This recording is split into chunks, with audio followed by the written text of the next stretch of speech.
Okay, we are reading Aghora, the left hand of God. We are on chapter 10,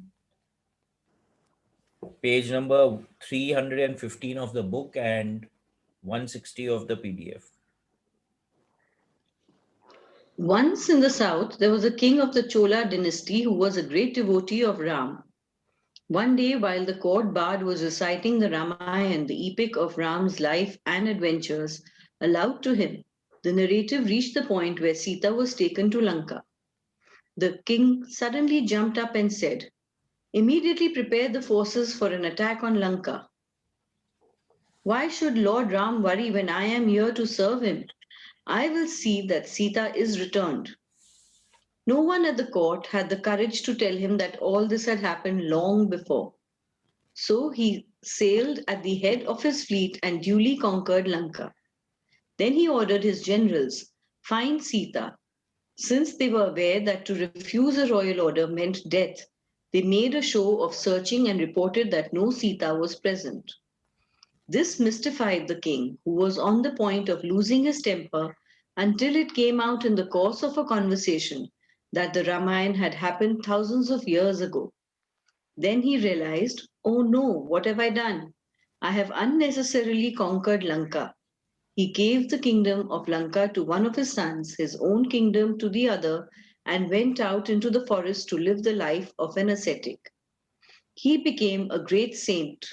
Devotion like that will always pay dividends. So he was totally connected with Lord Ram. When you have bhakti, your attitude becomes quite different. Once Narad, an immortal devotee of Vishnu, asked Lord Vishnu to explain to him the difference in state between a yogi and a devotee. A follower of bhakti, Vishnu told Narad to follow him down to earth. On earth, as they strolled along, they came upon a yogi hanging upside down from the branch of a large tree.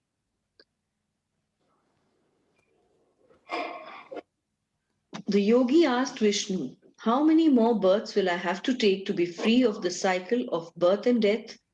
My penance is so terrific that I should achieve very soon." Vishnu said, "In spite of all your penance, there is still a little left for you to do. You will have to take 2 more births yet." On hearing this, the yogi got down off the tree and walked off in disgust, saying, "In spite of all my strenuous efforts and austerities, I will still have to take 2 more births? What sort of justice is that? Forget it. There is no use in continuing with it." Narad and Vishnu walked silently on a little further and saw a devotee singing and dancing by himself under a spreading banyan tree. Seeing Lord Vishnu, the devotee prostrated himself fully on the ground and said, "O my blessed Lord, how kind of you to come and visit me. How wonderful that I have been permitted to see you. Would you be kind enough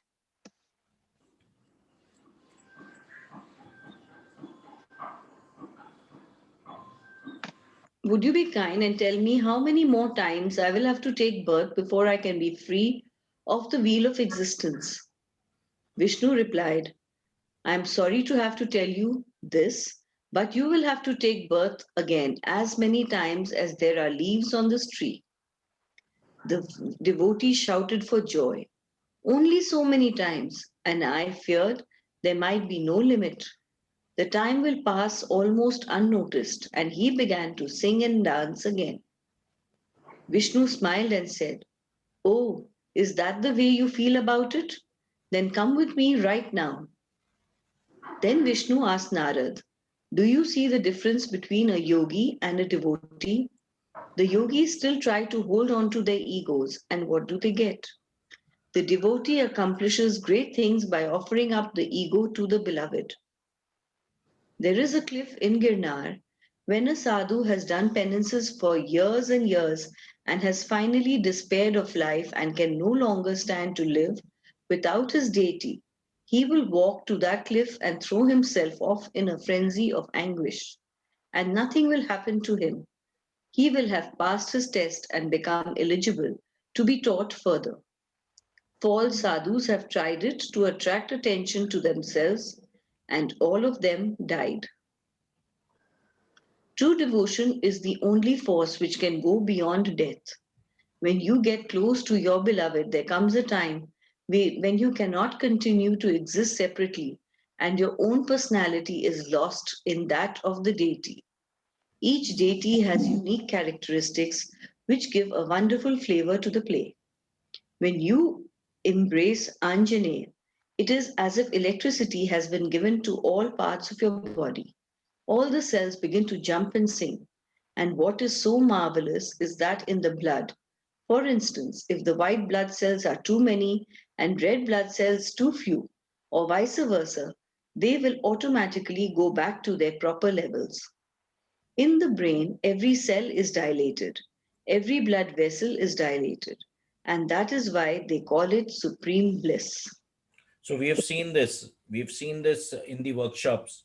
The blood changes, right? So if you're going into an altered state of consciousness, your blood, the clumping of the blood will totally change.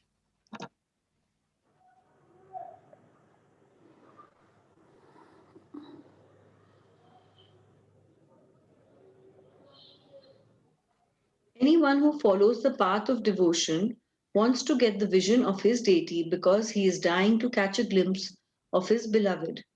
He longs for his deity so much that the form of the deity is actually created in the astral body and then it projects and plays with him. All through this process, he experiences the joys of intense emotional highlights. This is why Aghoris are always the best devotees, because they forget everything else when they remember the beloved. Their longing is so intense that they cry, wail, tear their flesh, starve themselves, anything to lose their physical consciousness and attract the deity. An ordinary devotee can never be so intense as an Aghori. So he says over here, he longs for his deity so much that the form of the deity is actually created in the astral body. So, because of the desire to see that in the astral, the form gets created. And let me tell you, that is manifesting works in the same way, that first it's created in the astral and then it comes down into the physical. So, we have to have one pointed concentration for things to manifest for us. Once an Aghori told his disciple, take this pot and fill it with water, but don't go near any lake or river. The disciple thought to himself as hard as he could, and then he wandered around a while before returning with an empty pot. The Guru looked up at him and said, Sorry.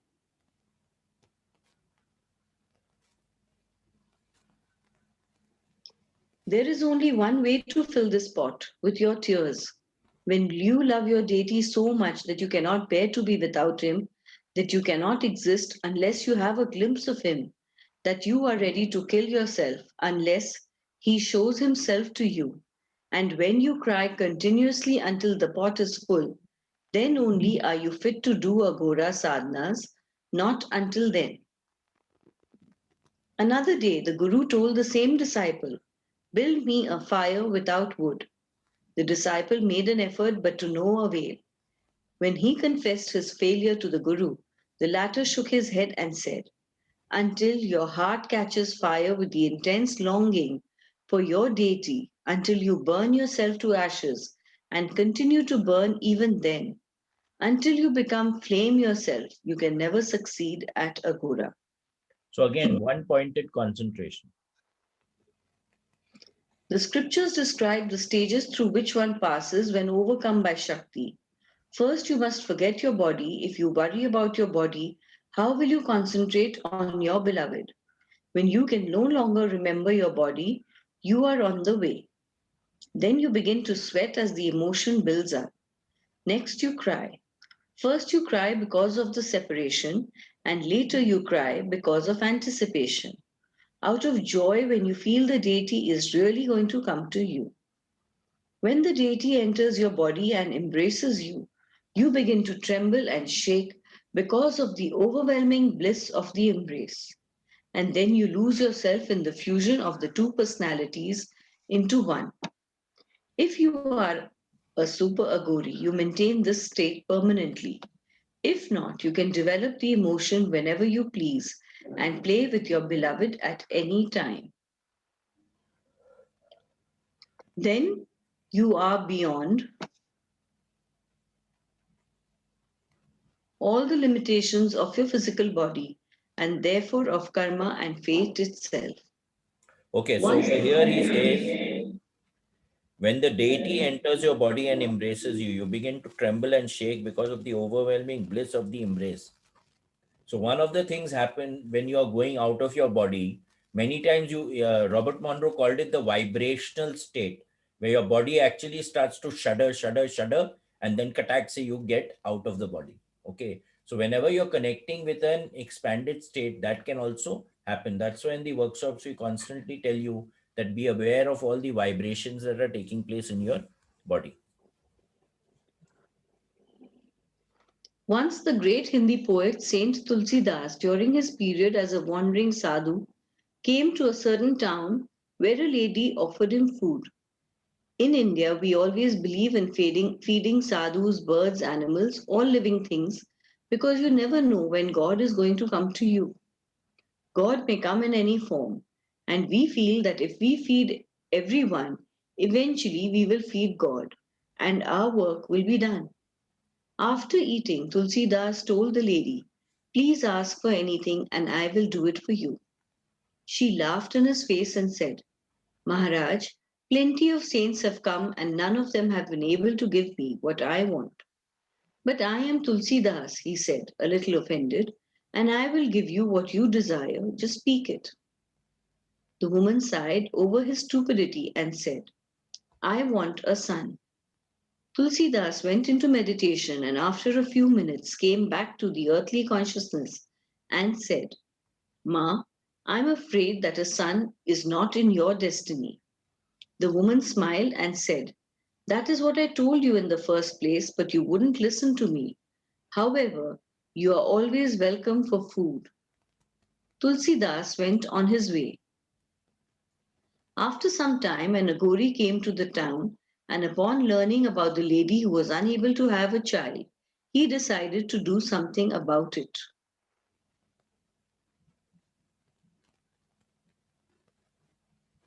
One day he walked down the street in front of the lady's house, shouting, "Who will feed me? I am offering a child for every roti. Flatbread tortilla. I am fed. One roti, one child. 10 rotis, ten children." When the lady heard this, she invited the Aghori inside and told him, "But Maharaj, it's not in my destiny to have children."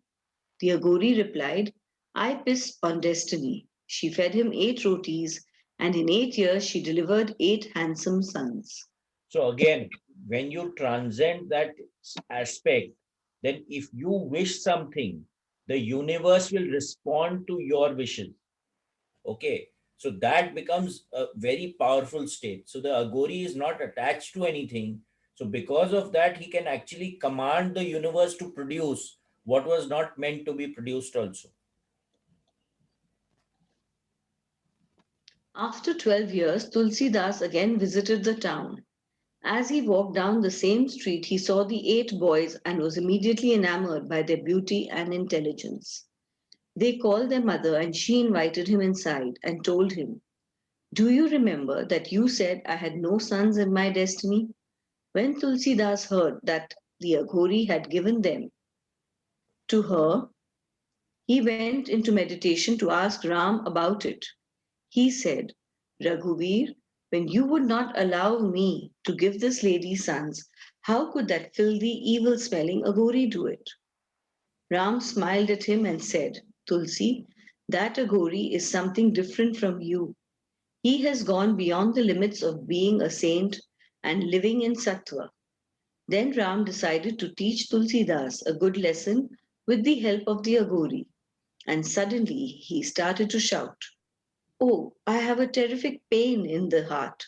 Please, Tulsi, get me a heart from someone so that I can get some relief." Tulsidas got scared. If something were to happen to Lord Ram, that would be his fate as Ram's chief devotee. So he ran out into the street shouting, "A heart! Lord Ram needs a heart. Who will give his heart for Ram?" The Aghori, who was relaxing under a tree, heard him and said, "Tulsidas, come here." When Tulsidas came, the Aghori said, "Now I know how much love you have for Lord Ram. If you really loved him, you would have given him your own heart instantaneously when he asked. Here, if Lord Ram wants a heart, let him take mine." And so saying, he ripped open his chest with his fingers, tore out his heart, and handed it to Tulsidas. When Tulsidas went back into meditation to offer the heart to Ram, Ram smiled at him and said, "Now do you see the difference? Now do you see how a real lover behaves with his beloved?" And Tulsidas had to keep quiet and acknowledge the Aghori's greatness. Once again, when I was in Girnar, I was moving about with a sadhu named Gangadas, a great devotee of Anjaneya. He had gone to a temple of Anjaneya to worship, but the priest told us, "You naked sadhus, get out of here. The wives of some important merchants from Bombay are coming here to worship. They will be embarrassed to see you, and if ye refuse to let us into the temple." Tears filled the eyes of Gangadas, and all he said was, "Vah, Anjane, I could never have believed you will feel embarrassed to see me. Doesn't matter, I am ready to go." And we turned to leave. As we left the temple enclosure, the image of Anjane ripped itself from the wall and began to follow us. We walked on, and it followed us faithfully all the while, the priest standing thunderstruck behind. I don't know how many miles we covered, but eventually Gangadas relented and turned to worship the image. The image never returned to the original temple.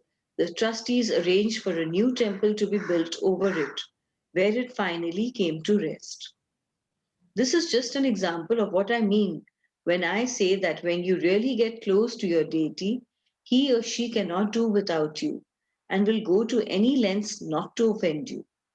There is a beautiful bondage of love, but only an Aghori can ever reach such heights. Others are just too timid. You can't just go and try to develop love like this. It takes years, but everyone can make a beginning. Every morning when I wake up, I do three things. First, I remember that I'm going to die. This gives urgency to the way I live that day.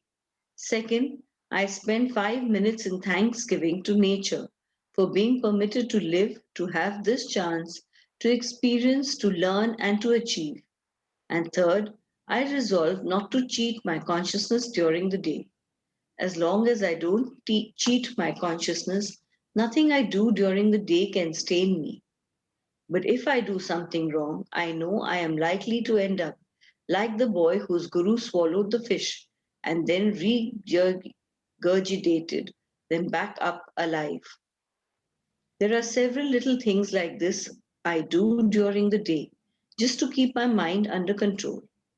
I always make it a point to eat a green chili or two each morning, first thing. And you know how hot green chilies are. It is to remind me of the time when I had only chilies and water to eat all day long because of my sadhana. That morning chili tells me, "Forget not, forget not." And there is a practice which I follow every night before going to sleep. It is very simple, but it has helped me immensely, and it can help anyone who uses it. It involves only three questions: Have I lived? Have I loved? Have I laughed? Have I Beautiful. lived? Have I made the best use of the time provided me during that day to grow, to learn, to develop? Have I loved? Have I reached out to everyone I met and made them aware of the love in my heart and eased their burdens of self mistrust and self doubt? Have I laughed? Have I seen the humorous side of even the most painful incident? If the answer to any of these questions is no, then it is a day closer to my death. And if and I have not exerted myself to my fullest potential. This is enough to make me work harder the next day and try to make amends before Mahakal comes and catches me unawares. It is this intense desperation to live life to the fullest which is the hallmark, the stamp of a true Aghori. So this is beautiful, no? Have I lived? Have I loved? And have I laughed? Honestly, I was thinking, yeah, this was probably the best part of the whole book. It summarizes everything and it leads you, gives you, That's why it's the last part, no? yeah. So, yeah. So, anyone, anything, any questions on Aghora? Even the first paragraph where they said, Ki, I get up and have this thought of Thanksgiving Yeah. in my mind.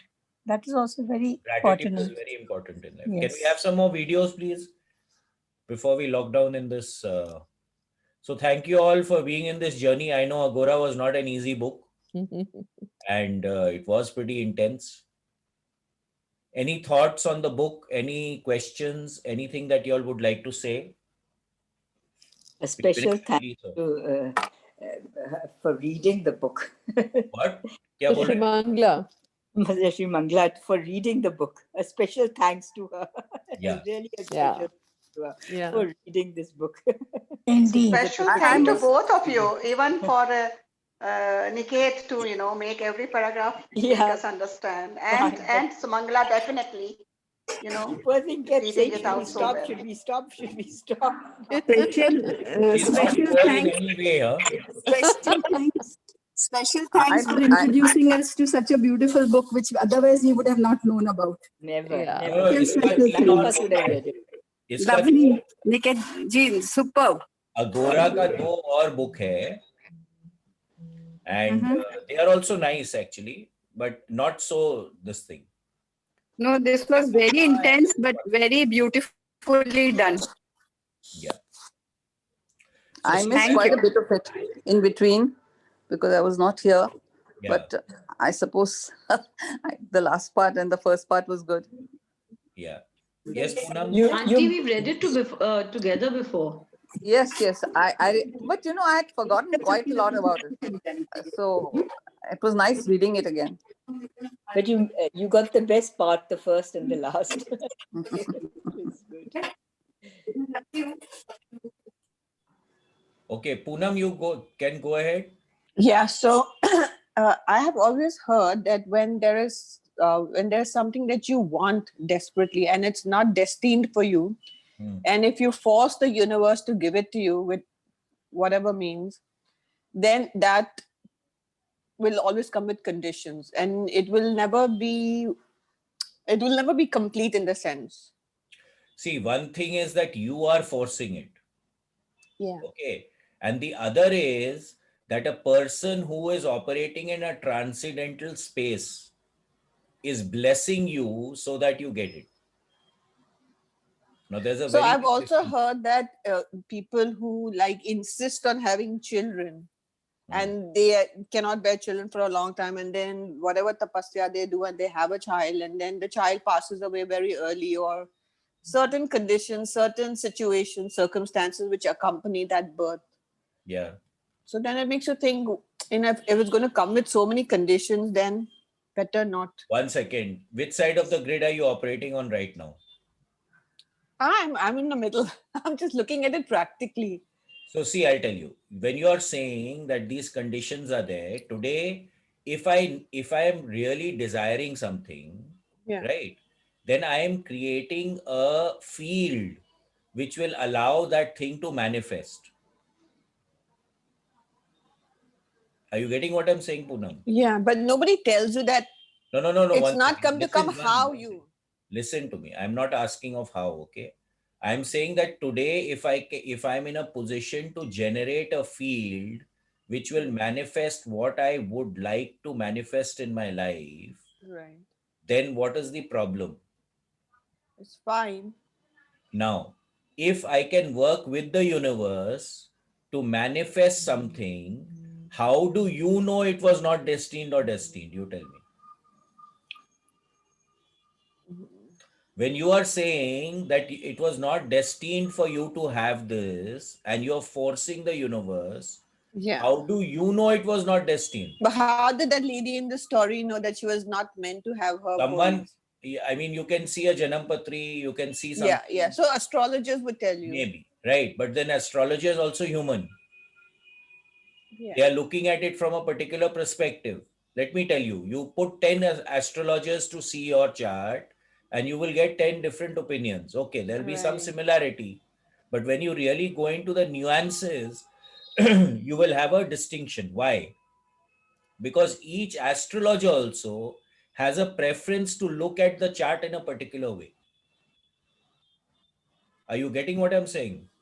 Yeah. So I mean, how do you trust these astrologers? You can't That is take why their trust word. is built over a period of time. When you see that the accuracy, the Is efficacy more, of yeah, the predictions made by the astrologer are yeah, working for you, correct. that is when you start really trusting the astrologer, right? Yes, You can't yeah, just go to that's anyone true. and do it. Also, there is a resonance thing in this. Everyone has an ebb and a flow, right? So at some point in time, the astrologer's accuracy may be more, and at some other point, it may be low, depending on his state of consciousness also At that time. at that point in time when he is making the prediction. Okay, so on this topic, if a prediction is made, can that prediction change after a period of time? 101%. 101% it can be changed. Can Depending be on changed your or on its deeds, own? depending on your deeds, on your character, on how you have been doing things. So what is the resonance that you're creating in your field? That is what is going to manifest in your field. Most of the time we are conflicted, let me tell you. We want to, let us say you want to become Dhirubhai Ambani, right? But there is a fear that when you become him, you will have to look after so many people. You will not have time for yourself. You will have so much money, you will not know where to keep it. Are you getting what I'm saying? Yeah. So if you want to manifest something, then one pointedness has to be there. Most of the time we are in conflict with ourselves. So how can manifestation take place? Like today, the Aghori, he is one pointed, right? He wants something to happen and he is focused that, okay, this will happen. There is no doubt in the Aghori's mind. So when they say something, the universe responds. Does that answer your question? Bit. It is tathastu. Yeah, Yeah. yeah. Very true. We always, even if we ask something, we always think that, I'm asking this, iska agar kuch galat ho gaya or something, some negative Correct. thing comes out. We always have that. So if you ask for Yeah. something, be clear in your asking, right? Let's have no duvida in it. And Bhaiya, so that means if somebody's had a problem having children but have had late children, it doesn't mean they were destined to have children at a later stage. Could that Correct. also Who be? knows Yeah. whose destiny? Tell me who knows No, whose I destiny? know, Yeah. but I'm just saying You it's have a not. probability. Today, an astrologer, if you go to an astrologer, Yeah, he will, whatever he tells you is a probability. yeah. Nothing is a surety. You understand? Niket, the astrologer also sees your hands and they say that your hands line also changes after a few years. Is it true? 101%. 101% your lines change. So that means the kind of a life you're leading, the lines keep changing. Absolutely. That's exactly what I was saying. What is the resonance that you're creating in your field? What are you attracting into your field? How are you changing? What is the state of consciousness that you're operating in? Will shift everything around you. That is what the Aghori could do, right? They were one pointed in their concentration, so they could shift reality. So I think sometimes you will see that somebody from a remote village, even Abhishek Banerjee, he didn't have money to buy slippers till he was 12-year-old. But I think maybe his mind was at that one point that he want to educate himself and do something with it that made him like this today. I can't talk about him, but many times you also don't know, right? So that's why we are connecting to the higher state of consciousness and allowing what needs to manifest to manifest. Now, once you can do that, when you're doing something in an expanded state and you're sending out a request over there, then it can manifest over here. It is as simple as that. And Yeah. the trick here, at least in the Monroe process, is to throw it out and then forget it. And trust that the universe will itself create opportunities for you or bring into your life those things that are required for you to achieve what you have intended to achieve. Yeah. Let the best But man. clarity of intent is the game over here. If you're not clear with your intent, then becomes a problem. And that's the case with most of us. I think this accepting that, okay, I wanted this and I have thrown to the universe and let the universe work. If it is good for me, it will happen. If it is not good for me, it will not happen. At least it gives you a lot of peace and calmness. Correct. But then with what state of consciousness are you doing that? That is the game. And which state of consciousness you're doing it. You mean by if you're trusting it or something? No. When you Trust is one factor, right? Now today you have experienced, Ritu, you've not done the workshop yet, right? No, I haven't. So like today people have experienced F10, F12, F15, F21, F23, F24, 25, 26, 27, right? Now my view is that if you are going to intend something in focus 27, it will manifest more powerfully in your field than if you do it in C1 consciousness. So if you can alter your state, you're in a higher vibratory state and it's a more subtle state. If you can create it over there, then the probability of it manifesting here is much more. And Bhaiya, one more question. Would it also be because you've done it in a higher state, then what is better for you will manifest? Is Exactly. that So over also there true? also the intent is always that what is good for your highest good, for your highest growth. This is something that we always follow. Okay. For the greater good. See, we are not individuals also. When you look at it from a more expanded perspective, we are all parts of that divinity, right? Technically speaking. That's what the Gita also says. That's what most of the spiritual books talk about. Now, what is for the greater good? Maybe it's not, maybe just now it's good for your, feeling comfortable and all that, but may not be for your greater good. So what is for your greater good? That is something that unless you go into a higher state of consciousness, becomes very difficult to discern that. For us, eating a rasgulla when it comes in front of you is very good. But whether it is for your highest good or not, who's going to see? Yes, correct. Okay, yeah. But as long as you enjoy having the rasgulla, I think it should be good. Again, I said, enjoying doing something and it being done for your highest good are two separate things. It's not the same thing. Yeah. So many times what you enjoy doing is not the right thing to do. And when you are operating in that state, then you will be given instruction. I've been through that state, so I know. And then at times it becomes very difficult. Because what you want to do is not what you should be doing. How many of you have experienced, that you want to do something and you should not be doing it? Yep. All of us. Everybody. Each and Everyone must everyone. have. Yeah, so that's the game, na? Okay, anyone else? Anything else? Thank you. So, in continuance with the earlier conversation, so if someone is reading your chart, your birth chart, and they make certain predictions, then after 2 years, if they look at it, can those predictions be different? Absolutely. Okay. Many times you will find that the astrologer has predicted something and it does not manifest. Or the astrologer has predicted something and something else manifests. Yeah. So a lot depends on your state of consciousness, your acts.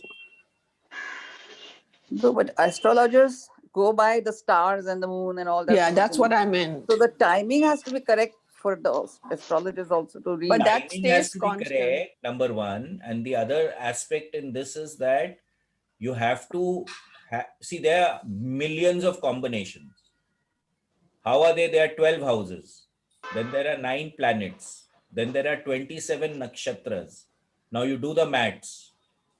So it's 12 into 9 into 27. I don't know what that figure is. 108. And then you have pads. So you have a division of 2.5 divisions in every constellation. So you add another 2.5.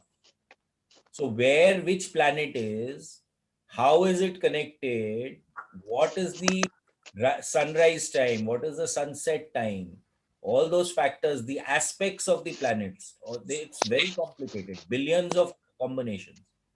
So it's not so easy to really discern each and everything. It's not easy. ओ और कहते हैं कि वो 4 minutes के अंदर 1 degree difference हो जाता है. Correct.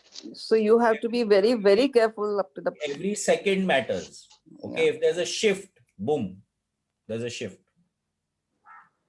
So you'll find twins. They are born more or less at the same time, on the same day, to the same parents, but sometimes they can have totally different lives.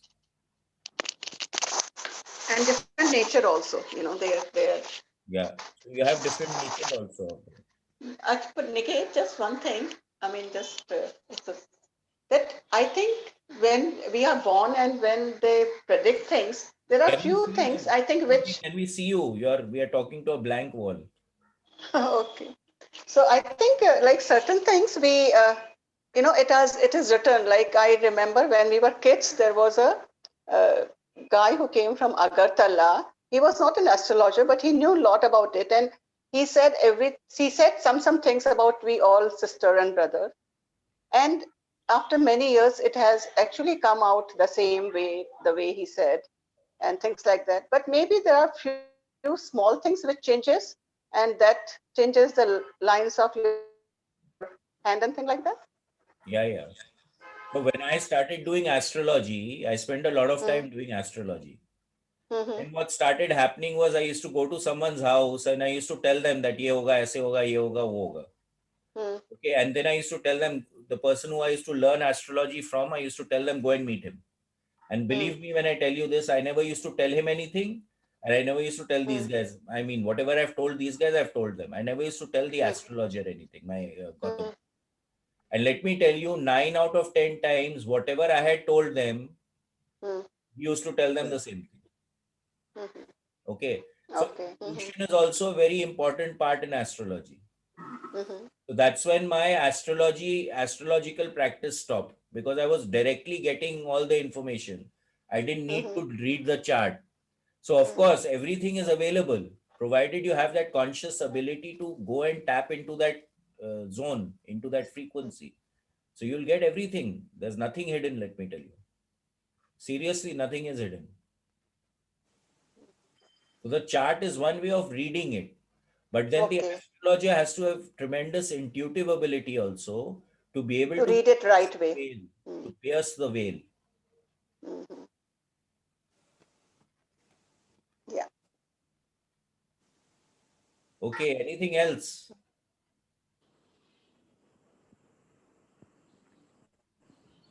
Okay, Anu, you have to come on screen and ask the question.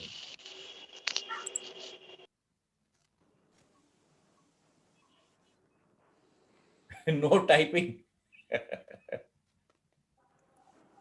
Your Uh, no, I found the book very interesting. Hmm. And these are the things that are coming to my mind with the discussion just now going on. So I just typed it. Yeah, so what's your question? Uh, like The laws.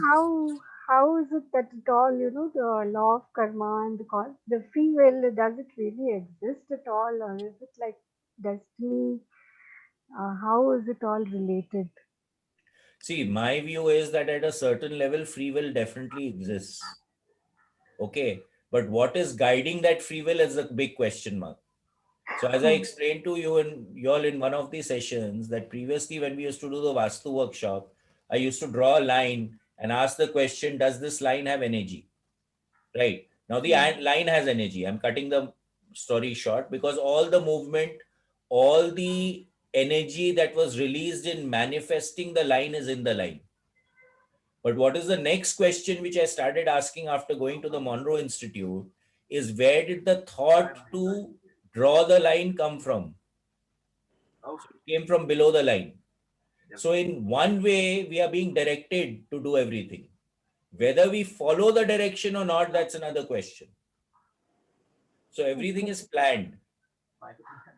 How many times have you made a plan and then when you're going to execute it, you do something different? Yeah, that happens a lot. Yeah. Exactly. So a plan is made, and whether we will follow that plan or not is a question mark. That is where Yeah. free will comes in. Mm. Yeah, it will take time for me to understand everything. Join the program, join the Yes, discussion workshop. You'll start yes, understanding yes. all this much. I am looking forward to it, to join one of the Yeah, the coming, next one's on upcoming. the 20th, 21st of February. Yeah, I'll join that one. Yeah. Yes, Talk to Gargi and yes, yes, I will. Okay, thanks. it's seriously worth it. I mean, I think everyone should do it. Yeah, whatever that you've shared so far, no, from the book reading and everything, it is very, I mean, the resonance tuning that you're talking about, I found it very interesting. So, yes, I would love to, because Join the unknowingly we fall into a lower frequency sometimes, uh, and we cannot make out when and how that happens. yeah. Like, so how it happens. So I would love to join it just to be aware, Yeah, that please join. how it all takes place, and to be more aware so that I Why don't. don't we ask Shagun how things have changed for her after joining the program? Shagun, will you like to say, don't you think your intuition has gone up? Yes, I think Yes, sir. I think I've become more peaceful. I've started understanding things better, maybe adjusting more and understanding more. Yeah. So things are falling more into place, right? The Especially conflict has reduced. not just the program, especially from the time I joined your class from March and April, a lot of big changes have happened in my life, Hmm. like for good only. Yeah. I remember before I joined your classes and after, there has been a massive, not a small, but a big difference. Yeah. So do you get your answer? No. Huh? Yeah, somewhat, yes. Yeah. But I must really appreciate Shrimangla ji. She's got such a nice voice, when she reads the book. It's so clear and fluent, and I really enjoyed it.